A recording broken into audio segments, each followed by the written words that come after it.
ನಿಮ್ಮೆಲ್ಲರಿಗೂ ನನ್ನ ಮೊದಲನೇ ವ್ಲಾಗ್ಗೆ ಸ್ವಾಗತ. ಸೊ ಇನ್ನು ನಾವು ಹೋಗಿದ್ದು ಹನುಮಗಿರಿ ಹಿಲ್ಸ್ ಅಂತ. ಇದು ಆರನಗರದಿಂದ ಆರೋಮಗಂ ಟೆಂಪಲಿಂದ ತುಂಬ ಹತ್ರ ಮತ್ತು ಉತ್ರಳ್ಳಿಯಿಂದನೂ ಕೂಡ ನಾವು ಬರಬಹುದು. ಸೊ ಇಲ್ಲಿ ತುಂಬ ನೇಚರ್ ಸಖತ್ತಾಗಿದೆ, ಸೊ ಮಸ್ತಾಗಿದೆ ಅಂತ ಹೇಳ್ಬೋದು. ಸೊ ಇಲ್ಲಿ ಅರ್ಕೇಶ್ವರ ಸ್ವಾಮಿ ಸನ್ನಿಧಿ ಇದೆ, ಲಿಂಗು ಇದೆ. ಸೊ ನಂಗೆ ತುಂಬ ಇಷ್ಟ ಶಿವ ಅಂದರೆ. ಸೊ ಒಳ್ಳೆ ನೇಚರ್ ನೋಡಿ, ಎಷ್ಟು ಮನೆಗಳು ಕಾಣ್ತಾ ಇದ್ದಾವೆ, ಲೆಕ್ಕಲ್ಲಿ ಎಷ್ಟು ಕಣ್ಣು ಕಾಣಿಸೋಷ್ಟು ಮನೆಗಳು. ಸೊ ಇವ್ ನಮ್ಮ ಫ್ರೆಂಡ್ ಕುಮಾರ್ ಅಂತ. ಸೊ ಇಲ್ಲಿ ನೋಡಿ ಸನ್ಸೆಟ್ ನೋಡಿಕೊಂಡು ಸ್ವಲ್ಪ ಧ್ಯಾನವನ್ನು ಮಾಡಿಕೊಂಡು ಬಂದು, ಸೊ ಪ್ರಶಾಂತವಾದ ಸ್ಥಳ. ಸೊ ಒಂಥರ ಚೆನ್ನಾಗಿತ್ತು. ಇವತ್ತು ಹೋಗಿದ್ದು ನಾವು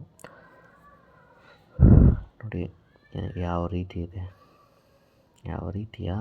ಇದೆ ನೋಡ್ಕೊಳ್ಳಿ, ಬನ್ನಿ ವಿಸಿಟ್ ಮಾಡಿ. ಆದರೆ ಅರ್ಕೇಶ್ವರ ಸ್ವಾಮಿ ಸನ್ನಿಧಿ ಇದು. ಸೊ ಹನುಮಗಿರಿ ಅಂದಮೇಲೆ ಹನುಮಂತ ಇರಬೇಕಲ್ವ, ಜೈ ಅಂತ. ಸೊ ಹಂಗೆ ಒಂದು ಫೋಟೋಶೂಟ್ ಮಾಡಿಕೊಂಡು ಬಂದು.